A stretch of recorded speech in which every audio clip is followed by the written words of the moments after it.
పివైఎంవిఎస్ సుబ్రహ్మణ్యం. వయసు 30 సంవత్సరాలు. కృష్ణుడి బొమ్మ దగ్గర, పెనపాడు, తెనాలి, గుంటూరు జిల్లా, ఏపీ. 26/8/2022న వారు స్వయంగా వ్రాసిచ్చిన అనుభవం. నా పేరు పివైఎంవిఎస్ సుబ్రహ్మణ్యం. నేను తెనాలి నివాసిని. సాయిబాబా తన వాళ్ళు ఎక్కడ ఉన్నా పిచ్చుక కాళ్ళకి దారం కట్టి లాగినట్లా తమ దగ్గరకు తీసుకువస్తాను అన్నారు. సాయిబాబా తమ పాదాల వద్దకు నన్ను ఏ విధంగా తీసుకుని వచ్చారు అన్నది ముందు తెలియజేస్తాను.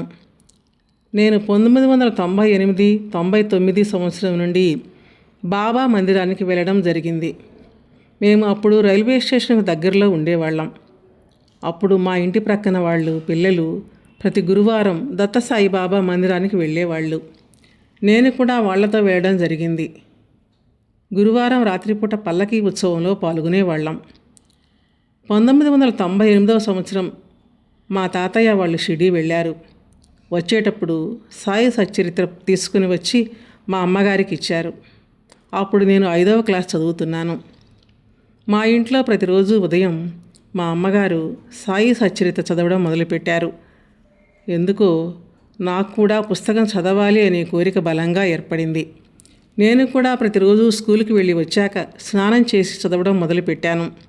ఈ విధంగా కొన్ని రోజులు ప్రతినిత్యం నేను చదవడం జరిగింది. 2000 సంవత్సరంలో మా ఇంట్లో ఒక విషాదం చోటు చేసుకుంది. మే నెలలో మా అమ్మగారికి ఆపరేషన్ చేశారు. అది ఫెయిల్ అయింది. మా అమ్మగారు చనిపోయారు.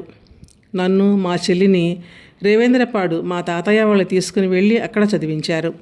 నేను వెళ్ళేటప్పుడు సాయి సచ్చరిత్ర తీసుకుని వెళ్ళాను. ఎందుకంటే సాయి సచ్చరిత్ర చదవడం మా అమ్మగారికి ఇష్టం. కొన్నాళ్లకు మా అమ్మగారి యొక్క మొక్కు గురించి తెలిసింది. అది నన్ను తీసుకుని షిరిడీ వస్తాను అని బాబా దగ్గర మొక్కుకున్నదట. నేను 7వ తరగతి చదువుతున్నప్పుడు మా నాన్నగారు షిరిడీకి తెనాలి నుండి బస్సు వేస్తే దానిలో టికెట్స్ బుక్ చేశారు. అప్పట్లో 7వ తరగతి పబ్లిక్ ఎగ్జామ్స్ ఉన్నాయి. మా మాస్టర్ గారు నన్ను షిరిడీ పంపడానికి ఒప్పుకోలేదు. అప్పటి నుండి షిరిడీ వెళ్ళాలి అని పట్టుదల ఏర్పడింది. సంవత్సరాలు గడిచిపోయాయి. నా 10వ తరగతి కూడా పూర్తయిపోయింది. మా నాన్నగారు నన్ను చదివించడానికి తెనాలి తీసుకువచ్చారు. నన్ను రాఘవేంద్ర కాలేజీలో ఎంపీసీ ఇంగ్లీష్ మీడియంలో జాయిన్ చేశారు. అప్పటిదాకా నేను తెలుగు మీడియంలో చదివాను. నాకు ఇంగ్లీష్ సరిగా రాదు. వాళ్ళు చెప్పేది నాకు అర్థం కావడం లేదు. ఆ విషయం మా నాన్నగారికి చెప్పగా మా షాప్ ప్రక్కన వాళ్ళ అబ్బాయి పేరు బాలు. అతను, నేను గురువుగారి దగ్గర చదువుతున్నాను, ఇక్కడ బాగా సబ్జెక్ట్ చెబుతారు, ఇక్కడ చేర్చండి అని చెప్పాడు. ఆ విధంగా నేను గురువుగారి దగ్గరికి రావడం జరిగింది. నేను మొదటి రోజు రాగానే గురువుగారు కిరణ్ అనే అబ్బాయిని పిలిచి క్లాసులో కూర్చోబెట్టమని చెప్పారు. అప్పుడు అతను సాయిబాబాకు నమస్కరించమని చెప్పి సాయిబాబా దగ్గరకు తీసుకుని వెళ్ళాడు.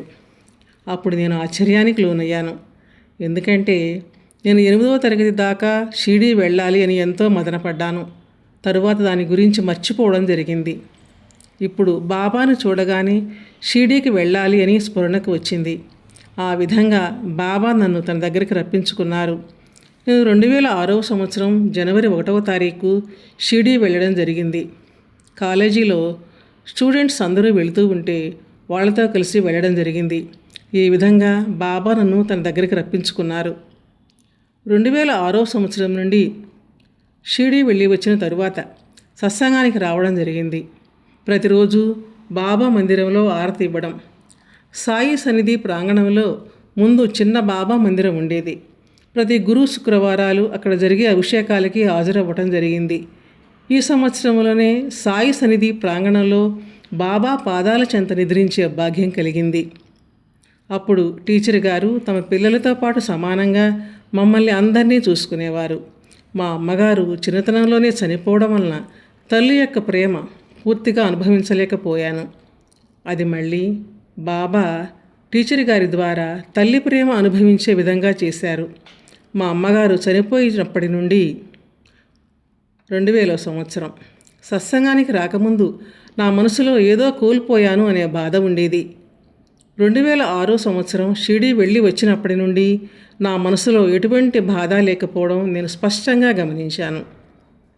బాబా మనపై చూపించే ప్రేమ అపారమైనది. మా కుటుంబంలో జరిగిన ఒక సంఘటన గురించి మీతో పంచుకోవడానికి ప్రయత్నం చేస్తాను. ఇది 2013వ సంవత్సరంలో జరిగింది. మా చెల్లి ఒక అబ్బాయిని ఇష్టపడింది. అది మా ఇంట్లో తెలిసి మా చెల్లిని మందలించాము. 2013వ సంవత్సరం ఏప్రిల్ 29న కాలేజీకి వెళ్ళి వస్తానని చెప్పి రోజులాగా వెళ్ళింది. ఆ రోజు మధ్యాహ్న భోజన సమయానికి ఇంటికి రాకపోవడంతో కాలేజీకి వెళ్ళాను. ఆ రోజు తను కాలేజీకి రాలేదు అని తెలిసింది. చాలాసేపు నేను సుందరన్న వెతికాము. ఎక్కడా కనిపించలేదు. వాళ్ళ ఫ్రెండ్కి ఫోన్ చేస్తే తెలిసింది మా చెల్లెలు తను ఇష్టపడ్డ అబ్బాయితో కలిసి వెళ్ళింది అని. సుందర్ అన్న సత్సంగానికి వెళ్ళి బాబాతో గురువుగారితో చెప్పుకుందాం అని తీసుకువెళ్ళాడు. మేము వెళ్ళేసరికి గురువుగారు టీచర్ గారు బయటకు వెళుతున్నారు. జరిగిన విషయం గురువుగారికి చెప్పాను.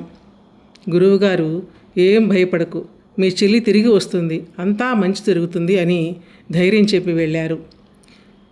నేను సుందరన్న సత్సంగ తలుపులు వేసి ఉండడం వల్ల మెట్ల దగ్గర కూర్చొని బాబా నామం చెప్పడం ప్రారంభించాం. నామం పలుకుతుంది అని బాబా చెప్పారు. ఇది సత్యం అని మాకు అనుభవమైంది. మేము ఆర్తితో బాబాను పిలుస్తూ ఉండగా అప్పుడే ఒకరు వచ్చి బాబా ఫోటోతో పాటు ఒక పాంప్లెట్ ఇచ్చారు. దాని మీద బాబా చెప్పిన కొన్ని మాటలు రాసి ఉన్నాయి. అవి చదవగానే మాకు కొండంత ధైర్యం వచ్చింది. బాబా మాకు ఆ మాటల ద్వారా సమాధానం ఇచ్చారు. ఆ మాటలు మీతో పంచుకుందామంటే అవి నాకు సరిగ్గా గుర్తు రావడం లేదు. మే 1న మా చెల్లి ఫోన్ చేసి, నేను మీకు చెప్పకుండా పెళ్లి చేసుకున్నాను, నన్ను క్షమించండి అని ఏడ్చింది. మేము పెళ్ళయింది కదా, ఇంటికి రమ్మని చెప్పాము. అబ్బాయిది పిడుగురాళ్ళ. సుందరన్నకు తెలిసిన వాళ్ళ ద్వారా అబ్బాయి గురించి అడిగాము. కొంచెం చెడుగా చెప్పారు. మాకు భయం వేసింది. బాబాతో చెప్పుకున్నాను, మా చెల్లి బాధ్యతని మీరే తీసుకోవాలి అని. సాయిబాబా అబ్బాయిని మార్చారు. వాళ్ళ అమ్మ నాన్న మా చెల్లిని తమ సొంత కూతురిలా చూసుకుంటున్నారు. వాళ్ళకి ఇప్పుడు ఒక పాప బాబు ఉన్నారు. మేము కూడా ఇంత మంచి సంబంధం చూసి పెళ్లి చేయమేమో. బాబా మా కుటుంబంపై అంత ప్రేమ చూపించారు. వారు మనపై చూపించే ప్రేమ అపారమైనది. ఆ ప్రేమను మనం గుర్తించి ఎరుకలో ఉంచుకోవాలి. అదే మనం బాబా పట్ల చూపించే నిజమైన కృతజ్ఞత. వాస్తవానికి మా చెల్లెలు వివాహం చేసుకున్నప్పుడు మా చుట్టాలందరూ రకరకాలుగా మాట్లాడారు. అలా మాట్లాడిన వాళ్ళ చేతనే బాబా ఆ అబ్బాయి వాళ్ళ తల్లిదండ్రులు మంచివాళ్ళని, భగవంతుడు మీకు మేలు చేశాడు అని చెప్పించారు.